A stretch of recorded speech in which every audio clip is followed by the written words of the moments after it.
Jóvenes, buenos días. Vamos a comenzar la clase el día de hoy del curso de Historia Universal. Nos habíamos quedado la semana pasada con la conclusión de la Guerra Mundial, o al menos ir avanzando en los años que estamos hablando de ello.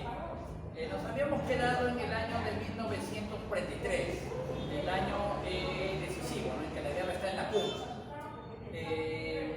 Habíamos explicado en clase anterior y en otra clase más anterior sobre el inicio de los avances alemanes y japoneses tanto en Europa como en Asia.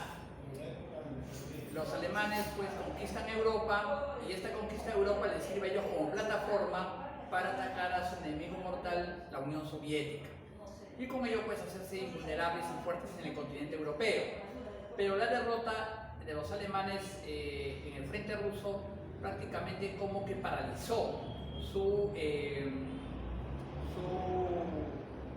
planes políticos y militares, que quedaron en suspenso. La derrota de las fuerzas alemanas a la puerta de Moscú reveló eso. Reveló que la Wehrmacht, el ejército alemán, no podía actuar en un escenario tan amplio y tan dilatado como era el territorio soviético. Rusia se defiende con su tamaño, le llegó a decir pues Mussolini a Hitler, y es un país que no puede ser su territorio conquistado retenido, ¿no? Porque aparte de enfrentarse a la fuerza del país, tenía que enfrentarse a un amplio movimiento guerrillero que en retaguardia causaba acosos a las fuerzas de ocupación. Entonces, como esta Europa fue dominada por los alemanes lanzan o decretan una movilización de personas para mandarlas al frente ruso previa pues adiestramiento militar para derrotar a la Unión Soviética. Estoy recapitulando lo de la clase pasada. El objetivo ya no era todo el frente total, sino solamente la parte sur, es decir, apoderarse de la ciudad de Stalingrado, la ciudad industrial y símbolo de del poder bolchevique de la Unión Soviética, esa obsesión que tenía Hitler por esa ciudad, ¿no?, la ciudad de Stalin, la ciudad de Stalingrado. Y por último, tomar la zona petrolífera del Cáucaso, ¿no?, con los yacimientos petrolíferos de Bakú y Batumi. Y con ello, pues, con el petróleo en su poder, repotenciar grandemente su industria, tanto militar como industrial civil, para poder enfrentarse pues con mayor éxito a los Estados Unidos. Ya Alemania estaba en guerra con los Estados Unidos porque Alemania se pone del lado del aliado japonés por el ataque a Pearl Harbor, ¿no? El ataque a Pearl Harbor originó la declaración de guerra de los Estados Unidos de Norteamérica a Japón. Entonces Alemania se pone del lado de Japón y le declara la guerra a Estados Unidos el 11 de diciembre de 1941, ¿no? Entonces vamos a ver pues que ya la guerra se hace mundial totalmente en ese año 41, ¿no? Eso de los hermanos mayores, como le decimos nosotros los historiadores, tanto de la Unión Soviética como de Estados Unidos contra pues Alemania. Ahora bien, Alemania tiene pues entonces que derrotar a Rusia, pero no lo consigue, más bien sufre el desastre, la derrota de Stalingrado. En el año 43 el sexto ejército capitula en la ciudad. Días antes ascendido a mariscal, Friedrich von Paulus se rinde en la ciudad convertida en ruinas, junto con su ayudante, otro general, el general von Seydlitz. Los rusos están asombrados de ver pues que se reúne una gran cantidad de soldados y generales, ¿no?, y que su posición estratégica quedaba ya muy debilitada en el sector sur solamente del frente oriental, ¿no? Entonces, ¿qué hace el mariscal Manstein? Comienza a retroceder hacia la parte norte, oeste, para estabilizar el frente ruso. La pérdida, supongamos que haya sido aquí en Stalingrado, entonces él retrocede o avanza hacia el lado superior para estabilizar todo el frente y logra contener a los soviéticos. Las batallas en el pasado demoraban también pues semanas, ¿no?, pero también el descanso de ejércitos también tenía que ser por semanas o meses. La batalla de Moscú duró 2 meses aproximadamente y la de Stalingrado 6. Y las batallas que se seguían posteriores, al menos en el frente oriental, durarían buen tiempo. Entonces vamos a ver pues que a esta batalla de Stalingrado sigue un avance ruso, ¿no?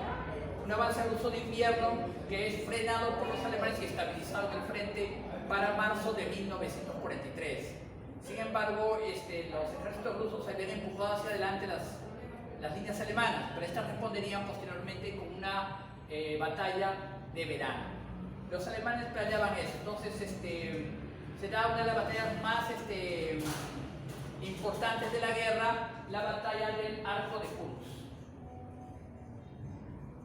Arco de Kursk. El Kursk es una ciudad que está en territorio, creo que es ahorita ucraniano, parece que es ucraniano. Entonces, pertenece a ese país. En ese tiempo era la Unión Soviética, no me invadió por los alemanes, por supuesto, ¿no? En la batalla del Arco de Kursk supone pues un enfrentamiento ya de industrias muy fuerte para ambos casos en el campo de batalla. Las fuerzas del eje, es decir, los alemanes y sus aliados pusieron 900.000 soldados a la batalla, los rusos 1.200.000. El material bélico ya también estaba pues variando. Los rusos o los alemanes ponían 2.800 carros de combate y cañones autopropulsados. Los rusos ponían 3.500, esas masas de acero que se llaman tanques. Para comparar el potencial industrial, los alemanes ponían 10.000 cañones de guerra de corto mediano alcance, los rusos ponían 20.000. Entonces, el techo aéreo era importante en esta batalla, ¿por qué? Porque también decidía como observador y atacante en el escenario mismo. Los alemanes ponían cerca de 2.500 aparatos aéreos, los rusos cerca de 3.000 a 4.000 aviones. Es decir, ya el nivel de fuerzas era pues notorio, ¿no? Pero no había una superioridad neta, ¿no? Era prácticamente un 1 contra 1.5 o en algún caso 1.7 a 1, ¿no? En el caso alemán y en el caso soviético. El problema consistió pues en que esta batalla que se libró entre el 2 de julio hasta el 20 de agosto de 1943 supuso pues el fin de la ofensiva alemana en territorio soviético, ¿no? Es decir, ya a partir de esta derrota que sufrieron los alemanes de julio, ¿no? 2 al 20 de julio. A raíz de esta derrota que sufren los alemanes en este sector, ya pierden la iniciativa en el frente oriental que pasa a manos de los rusos, los soviéticos, ¿no? Las causas de la derrota, porque fue la batalla más grande de tanques que había en la historia de la humanidad, ¿no? O sea, nunca antes nunca después se concentró tanto material bélico en una sola batalla y en un solo lugar, ¿no? Entre el Arco de Kursk, la ciudad de Yore, Kursk y Bielgorod y la llanura de Prokhorovka, donde fue la parte pues, más álgida de la batalla. ¿Por qué? Causas de esta derrota están pues no tanto en el despliegue táctico y técnico de los alemanes, sino más que nada porque ya los aliados estaban invadiendo el sur de Italia. Los aliados occidentales habían derrotado a los alemanes en la batalla de Tobruk en abril-mayo de 1943. Entonces, ¿qué sucede? Al capitular las fuerzas alemanas en esa zona, los aliados que hacen juntas sus fuerzas y del norte de África de Túnez dan un salto prácticamente cercano hacia la isla de Sicilia y hacia el puerto italiano de Nápoles, que está en el sur de Italia. Entonces, esto fue ya a comienzos 4 o 5 de julio de 1943. Entonces, el régimen fascista de Italia comienza a sufrir, pues, una especie de llamada de alerta muy grande, ¿no? ¿Por qué? Porque Mussolini, el conquistador de Etiopía, el conquistador de Abisinia, el conquistador del norte de África, e incluso había conquistado pues, Albania y Grecia, que había apoyado a Hitler en el frente ruso, ahora se veía imposibilitado de defender el territorio patrio que estaba siendo invadido. Entonces el rey Víctor Manuel III le dijo, ven para acá. Y lo llamó a la última sesión que tuvo el Consejo Fascista, como se llamaba la reunión del Parlamento italiano. Ustedes saben que Italia, en esos tiempos como ahora, es una monarquía de tipo constitucional, ¿no? Aunque la labor del Parlamento está mucho venido a menos a comparación de la Iglesia. Y la figura del rey también, porque sobresale el primer ministro. Entonces, ¿qué sucede? El rey Víctor Manuel III lo destituye a Mussolini del cargo en el 25 de julio de 1943 y nombra en su reemplazo como jefe de gobierno al mariscal Badoglio. Entonces, el mariscal Badoglio, ¿qué hace? El mariscal Badoglio firma un documento secreto con los aliados el 8 de agosto del 43 en la ciudad de Locarno, ¿no? Por ese documento secreto Italia se pasa al bando de los aliados occidentales, es decir, deja de ser miembro de la fuerza del eje, ¿no? Entonces, ¿qué sucede? Eso provoca una inmediata reacción alemana. A comienzos de septiembre de 1943, el ejército alemán invade Italia. Pero para invadir Italia, Hitler tenía pues que necesitar ejércitos, no podía invadir solamente con de palabra, y los aliados ya estaban invadiendo el sur. Entonces, estratégicamente hablando, ya la invasión de Alemania iba a ser posible en menos de 3 o 4 meses. Entonces, ¿qué hizo él? Sacó fuerzas del frente oriental para mandarlas a Italia. Con lo cual, la ofensiva alemana del arco de Kursk se agotó, se detuvo y se agotó. Los alemanes, pasando a la ofensiva, ahora pasaban a la defensiva. Entonces, ¿qué sucede? Que manda fuerzas a Italia que invaden todo el país. Estamos hablando del día 8 de septiembre, más o menos aproximadamente, de 1943. Para el 12 de septiembre de ese año 1943, 12 de septiembre, con el apoyo del ejército alemán, Mussolini vuelve a tomar el poder en Italia. Pero ya no establecía su capital en Roma, sino en una ciudad llamada Salò. ¿Dónde queda, profesor, esta ciudad? Es una pequeña ciudad que está a orillas del lago de Garda en el norte de Italia, es decir, dominando toda la llanura de Padua, como se conoce esa zona, y la Lombardía. Entonces, ahí estableció su gobierno, el gobierno de Salò, como también se le conoce, o el gobierno de los 600 días, porque también solamente duró ese tiempo, y bajo la protección alemana. Entonces, ¿qué hizo Mussolini? Regrupó todas sus fuerzas y formó defensas para contener a los alemanes, o perdón, a los aliados en el sur de Italia. Las líneas defensivas de la línea Gustavo, la línea Reinhardt-Berger, la línea Dora, la línea Adolfo Hitler, ¿no? Que se llamaban así, ¿no? Para hacerse fuertes principalmente en las zonas de Monte Cairo, Monte Lungo y Monte Cassino, ¿no? Ese está prácticamente cercano a una ciudad llamada Frosinone, que está a unos prácticamente unos 30 o 40 kilómetros al sur de Roma, ¿no? Entonces, inclusive es motivo de una película, ¿no? Monte Cassino. Entonces, los aliados les tomó tiempo, pues, vencer a los alemanes en este sector, porque lo agreste el territorio italiano y al mismo tiempo, pues, la capacidad tan incombativa que tenían los ejércitos alemanes de resistir en aquella zona. Entonces, para ese año 43, la guerra quedaba, pues, así, pues, detenida en una fuerza de potencias, ¿no? Los rusos habían vencido en la batalla del arco de Kursk a los alemanes. No se olviden, jovencitos, que la parte más alta de esa batalla del Kursk está entre el 11 y el 21 de julio de 1943, en plena llanura de Prokhorovka, la batalla de tanques más grande de toda la historia de la humanidad. Nunca antes se ha visto tanto material bélico en una batalla, ni se va a volver a ver tampoco, ¿no? Entonces, los alemanes, derrotados por el menoscabo de sus fuerzas y también por el repunte de la industria soviética, los rusos ponían más tanques en la batalla, más material bélico, pertrechaban a millones de soldados. Entonces, los alemanes, viendo fuerzas que tenían ellos delante, enfrentadas muy superiores, decidieron pasar a la defensiva. Entonces, los rusos comenzaron a recuperar sus ciudades. Comenzaron a recuperar, pues, la ciudad de Orel, de Kursk y de Belgorod. Comenzaron a cruzar el río Dnieper y el Dniester, ocuparon toda la zona industrial del río Donetsk y recuperaron, pues, las ciudades de Odessa y Sebastopol en la península de Crimea, en las costas del Mar Negro. Entonces, ya finalizaba el año 43 y las tropas alemanas estaban batiendo en retirada. Por el lado occidental lo mismo, ¿no? Ya estaban perdiendo ciudades, Ortona, Castel di Sangro, Rocamonfina, Caserta, todas esas ciudades de la parte meridional de Italia también estaban siendo ocupadas ya por las tropas aliadas. Entonces, vamos a ver que para el año siguiente, para 1944, la situación en Europa también pasaría a ser decisivamente favorable para los aliados. Vamos al Pacífico.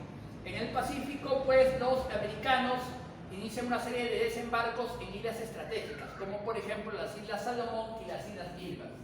En las Islas Salomón enfrentaron a las fuerzas japonesas en batalla que duró por lo menos una semana. Imagínense, las defensas japonesas eran muy sofisticadas, jóvenes. estaban así por encima del suelo combatiendo a los soldados, pero por debajo había una galería de túneles, había una galería de fosas por donde se escondían los japoneses para atacarlos por la espalda o incluso atacarlos frontalmente, no cercarlos. Los norteamericanos llevaban gran cantidad de material bélico y tenían que también tener una buena estrategia, ¿no? Inclusive con soldados que se subían a los cocoteros y atacaban desde esa zona, de los árboles. Y también pues el apoyo tan indiscutible que tenía la flota norteamericana. Vamos a ver que para el año 44 Estados Unidos de Norteamérica pues botaba, es decir, sacaba de sus astilleros un barco de guerra cada 2 días. Qué interesante, esa es una enorme, pero enorme industria de guerra. Y yo les digo, jóvenes, a ustedes una guerra no se gana con héroes, ni con táctica, ni con el sueño de un estratega militar o político. Se gana con una industria que sea lo suficientemente enorme y capaz de poder pues abastecer a los ejércitos en los campos de batalla y abastecer a la población civil en la retaguardia con alimentos en ambos lados. Esa es la razón de ser de un país, y eso lo hacen las grandes potencias como la Unión Soviética y los Estados Unidos. Entonces vamos a ver pues que en las Islas Salomón y las Islas Gilbert los japoneses sufrieron también derrotas, ¿no? Lo mismo pasaría en Guadalcanal, como se explicaba la semana pasada, que fue se puede decir una pequeña revancha japonesa de barcos hundidos americanos, pero un triunfo norteamericano porque los japoneses, al verse privados de una base tan importante como Guadalcanal y las islas cercanas, prácticamente se reagrupan más al norte. Guadalcanal.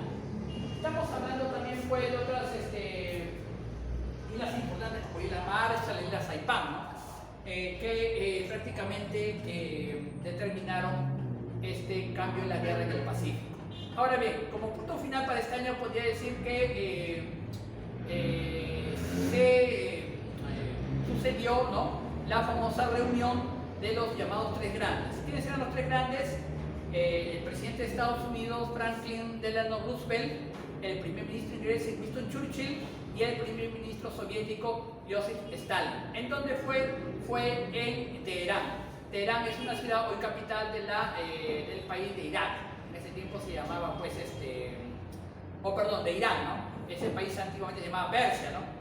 Y se reunieron allí en el año 43 para decir los destinos de la humanidad, posteriores a la guerra de secciones y lo posterior. Ya para aquel tiempo cerca de 26 naciones estaban ya en guerra contra Alemania. Entonces, ¿qué sucede? Ellos coordinaron ya ¿para qué? Para la futura creación de un organismo de tipo mundial que sustituya a la Sociedad de Naciones y que sea coordinador de la paz en la humanidad, es decir, la creación de las Naciones Unidas, que sería posterior, ¿no? Un año y medio después. Entonces, ¿qué sucede? Esa reunión es importante tomarla en cuenta porque coordina las acciones de las potencias militares a partir de los años siguientes. Entonces, para el año 1944 ya amanece la historia de la humanidad con un hecho muy importante.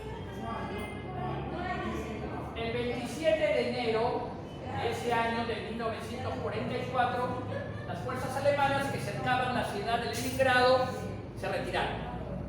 Es decir, ya para aquella fecha, el cuarto ejército alemán del general Wagner, acorazado y el otro general de infantería del ejército comienzan a retirarse de la zona de Leningrado.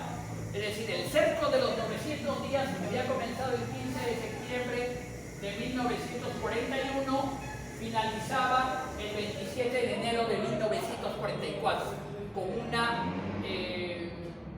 alegría, optimismo y luz grande para esta ciudad, esta urbe mártir, Leningrado, que había llorado y lloraría la pérdida de 2 millones de sus hijos muertos de hambre, de frío y de los ataques incesantes, insistentes mayormente, ¿no?, de los alemanes que estaban atrincherados en las afueras de la ciudad. Entonces, este cerco, pues, deja de serlo y los alemanes retroceden hacia el sur, hacia los países bálticos, la zona de Lituania, Letonia y Estonia, donde serían fuertes hasta los meses de agosto, septiembre de aquel año 44. Entonces, vamos a ver, pues, de que también para ese año, pues, Finlandia, un país que está en el norte de Europa, que había reanudado sus hostilidades contra la Unión Soviética en marzo de aquel año 44, pero luego de 2 semanas de ataque suspendió los ataques y solicitó la paz con la Unión Soviética y se pasó al bando de los aliados, es decir, con los rusos juntos contra Alemania, ¿no? Es una situación política también importante. Entonces vamos a ver pues que para aquel año ya se planeaba en el frente oriental la acción o la llamada Operación Bagration. La Operación Bagration consistía en el ataque masivo en la parte central del país, es decir, tomar las ciudades de Minsk, Vitebsk y Smolensk, es decir, atacar todo el frente central de la Unión Soviética, ¿no?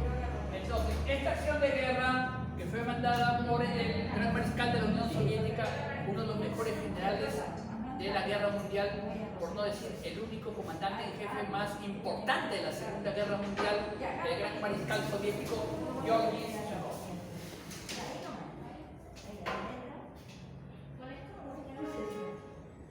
Georgi Zhukov mandó sus ejércitos, el grupo de ejércitos de Bielorrusia, a atacar justo ese sector. ¿Cuándo comenzó? El 9 de mayo de 1944. Comenzó la Operación Bagration. Esta operación duraría meses, jóvenes, ¿sabes? Porque había que enfrentar a fuerzas alemanas muy importantes en ese sector. Estaba el grupo de ejércitos del centro del general, me parece que es un güey alemán, ¿no? Entonces la resistencia alemana no se hizo esperar, ¿no? Había pues que tomar las ciudades que los alemanes habían tomado en el año 1941. Entonces comenzaba pues esta operación. Al mismo tiempo que pasaba esto, ya los aliados en el sur de Italia estaban avanzando. Ahí habían tomado la línea defensiva, la línea Bergamo, Reinhardt, habían tomado las grandes ciudades italianas de la parte central del país, que habían derrotado a los alemanes en la célebre batalla de Monte Cassino. Un terrible bombardeo al monasterio de los alemanes se llegan trincherados. Inclusive eso sale en las imágenes de Facebook, en las películas de televisión. Entonces, ¿qué sucede? Toman Frosinone el 31 de mayo y llegan a Roma el 4 de junio de 1944. Días antes, el mariscal alemán Albrecht Kesselring, mandado por Hitler para defender la zona, había declarado a Roma ciudad abierta. ¿Qué significa eso, profesor? Significaba que la ciudad quedaba libre y no iba a haber enfrentamiento bélico. Con eso se salvaron los monumentos de la antigüedad. Se ve el anfiteatro, ve el foro romano, el circo romano, que te existen como atractivos turísticos, porque se respetó eso, ¿no? A pesar de eso, hubo siempre enfrentamiento dentro de la ciudad. Muy pequeño, pero al final los aliados occidentales tomaron Roma el 4 de junio de 1944. ¿No? La célebre entrada del ejército norteamericano, el general Patton, el general Eisenhower, y como ayuda, por qué no decirlo, de un cuerpo expedicionario brasileño que también ayudó, que estaba al lado de los aliados. No se olvide que Brasil fue el primer país de América del Sur en apoyar el esfuerzo de las Américas uniéndose a Estados Unidos contra Alemania. Entonces, vamos a ver, jóvenes, de que gracias a esta toma, a esta ciudad, que era un requisito importante, se da la famosa Operación Overlord. ¿Cuándo comenzó la Operación Overlord, jóvenes? El 6 de junio de 1944, lo que usted conoce como el llamado Día D. El Día D fue ese acontecimiento que significó el desembarco de las tropas aliadas en las costas occidentales de Francia, ¿no? Mientras los rusos estaban peleando fuertemente con los alemanes en el oriente europeo, en el occidente comenzaba el desembarco el día D. El día D, el 6 de junio de 1944, las tropas anglo-norteamericanas, en un número de cerca de 4 millones de soldados con gran cantidad de material bélico, desembarcaron pues en las playas de las costas de Francia occidental, conocidas como la playa de Normandía. ¿No? Esto está en la península, cerca de la península de Bretaña, en el norte de Francia. Así, en este pequeño mapa, en esa escala, podríamos ver que los americanos dividieron la zona en 5 playas de desembarco, ¿no? La playa de Omaha, la playa de Gold, la playa de Juno, la playa de Southport y la playa de Utah. 5 playas de desembarco donde desembarcarían sus fuerzas, ¿no? Ahora bien, jovencitos, para una anécdota de ustedes, para su libro, ¿no? Esa era la zona más cercana para un desembarco. La zona más cercana para estaba más al norte, en el llamado Paso de Calais, que es una zona donde se acerca el continente europeo a la isla de Inglaterra, el tal estrecho de Gibraltar. Ahí estaba la zona más cercana para un desembarco, e ideal. Entonces los alemanes apostaron más soldados para esa zona, pero los ingleses y americanos les engañaron, desembarcaron en las playas de Normandía. Entonces, a pesar de la resistencia alemana en todas estas playas, la muralla alemana del Atlántico no resistió. Entonces vamos a ver pues de que los americanos comenzaron su ingreso por aquella zona, ¿no? Tomaron las playas de Saint-Laurent, Arromanches, comenzaron a tomar otras ciudades como Saint-Lô, tomaron el puerto de Cherburgo el 27 de junio en una operación de guerra, y al mismo tiempo tomaban ya la ciudad de Caen el 9 de julio de 1944. Por el lado oriental, los rusos ya también liberaban sus propias ciudades, ya estaban liberadas las ciudades de Minsk, Vitebsk y Smolensk. Los rusos ya cruzaban el río Beresina, derrotando buena cantidad de las tropas alemanas, ¿no? Prácticamente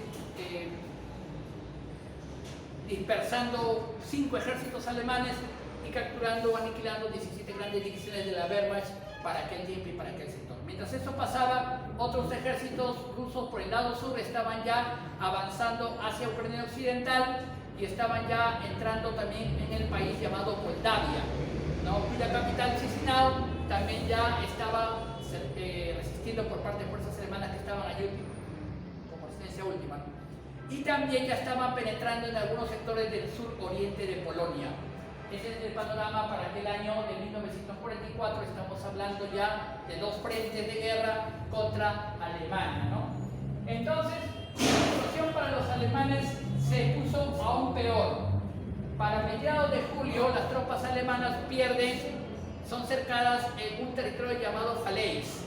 En Falaise, los americanos hacen una gran cantidad de prisioneros y avanzan hacia el curso superior del río Loira. El río Loira tiene un encuentro con el río Sena y en su curso medio estaba la ciudad de París. Es decir, ya los americanos estaban llegando a París para mediados de julio o comienzos de agosto de 1944. Entonces, quiere decir eso que iban a tomar la ciudad.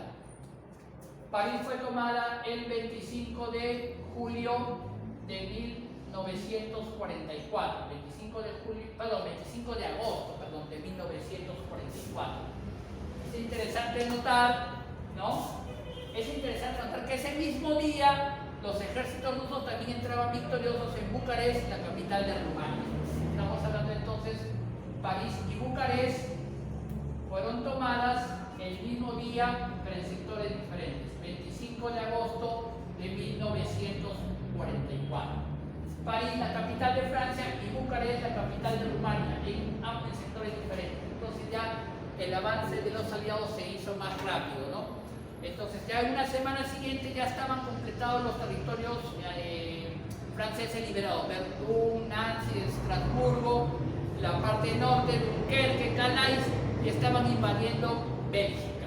Entonces ya por aquel tiempo ya Bruselas caía en poder de los aliados y también Amberes, el puerto importante de Bélgica. Y los aliados ya estaban entrando también por ciertas partes del territorio alemán en Aachen y Nimega. Por la parte oriental los rusos iban avanzando, ¿no? Ya tomaban pues Rumania, su capital es Bucarest, Rumania, luego tomaron Bulgaria estamos hablando pues octubre de 1944. En ambos países había regímenes fascistas que eran aliados de Alemania. Hubo cambios políticos muy importantes en ellos, ¿no?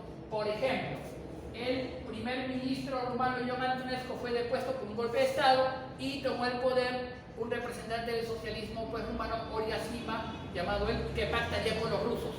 Lo mismo pasó en Bulgaria. El rey Boris III, aliado de Hitler, fue depuesto por los militares que colocaron una coalición de gobernantes socialistas en el poder, que hicieron un tratado de amistad con la Unión Soviética y ambos países le declararían la guerra a Alemania y se pasarían al bando de la Unión Soviética. Lo mismo pasaría el año siguiente, enero del 45, con Hungría. En Hungría pasó un caso curioso.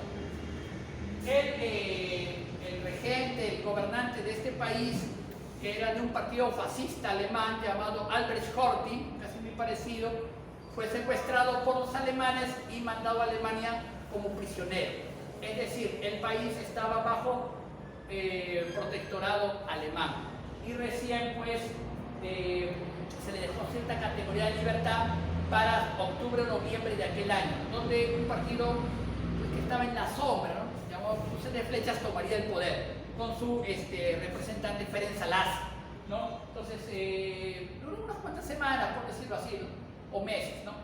Solamente en la capital. Cuando los rusos llegaron, entonces la mitad del país se dividió. El movimiento Magyar de Hungría se puso independiente, pero el movimiento socialista, al mando del político Imre Nagy, pues pactaría con los rusos, y Hungría también se pasaría al bando de la Unión Soviética. Serían países posteriormente ocupados por los rusos en los años 50, ¿no? Que formaron una alianza con ellos, el llamado Pacto de Varsovia. Entonces, ¿qué sucede? Estos países pues prácticamente fueron ocupados y los rusos pasaron por ellos en su lenta contraofensiva contra Alemania, país que prácticamente ya se había quedado solo en la lucha. Entonces los rusos vamos a ver cómo llegan hasta avanzar hasta Yugoslavia, y también mandan soldados hasta Grecia. Por el norte habían ocupado también ya Polonia, es decir, casi toda Europa oriental estaba ocupada por el ejército ruso, e inclusive llegaría en el año 45 hasta Austria. Entonces estamos observando pues que para aquel tiempo ya los alemanes, en un esfuerzo supremo por defenderse, lanzan un contraataque. Todo esto está registrado en su información, lo estoy ampliando un poquito más para que ustedes tengan una visión completa, ¿no? Es el 17 de diciembre de 1944, los ejércitos alemanes atacaron en la parte occidental, es decir, en el territorio conocido como las Ardenas de Bélgica. Eso está en Bélgica, es una zona boscosa, alta, ¿no? Los alemanes lanzaron su contraataque allí y rompieron el frente occidental, pero solamente esa experiencia les determinó un mes de prórroga nomás en su ataque, ¿no? El ataque principal venía del oriente, ¿no? Los rusos lanzaron un ataque masivo y llegaron prácticamente hasta la... Entonces les mando la tarea. Está consignada en la página 126 y 27 de esta información de este libro.